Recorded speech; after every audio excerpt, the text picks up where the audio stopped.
د افغانستان او پاکستان ترمنځ څو ورځې وړاندې سرحدي نښتو هم د دواړو هیوادونو ترمنځ په سوداګرۍ سیوری غوړولی دی. تر هغه ځای چې د دواړو خواو ترمنځ د سوداګریزو لارو تړلو له امله له افغانستان او پاکستان ته د صادر شویو بانجانو او میوو بیه لوړه شوې ده.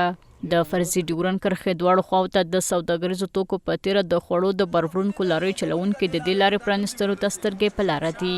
د راپورونو له مخې ډېر خوراکي توکي چې له افغانستان او پاکستان ته لیږدول کیږي خراب شوي دي. د اقتصاد وزارت وایي چې اسلامي امارت له پاکستاني لوري سره د سوداګریزو لارو د بیا پرانیستلو په اړه خبرې کوي او له هغوی غواړي چې سوداګریزي مسئلې سیاسي نه کړي.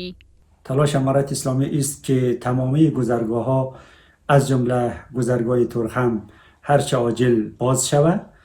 ادامه مسدود ماندن گذرگاه‌ها به ضرر هر دو کشور هست و ما باور داریم که مسائل اقتصادی و تجاری و ترانزیتی باید از مسائل سیاسی تفکیک شود و از همسایگان خود می‌خواهیم که روند رعایت کنند. خو یو شمېر اقتصادي کارپوهان د اقتصادي او سوداګریزو دهلیزونو د تړلو پایلې د دواړو هیوادونو لپاره زیانمنونکې ګڼي. کانال سی پی سی در حقیقت او استاپ میشه.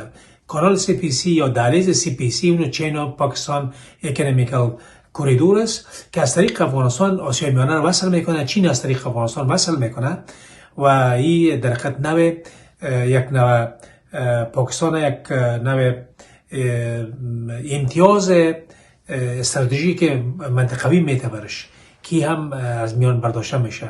فکر میکنم که هر دو کشور بسیار زده من میبینه به خصوص پاکستان.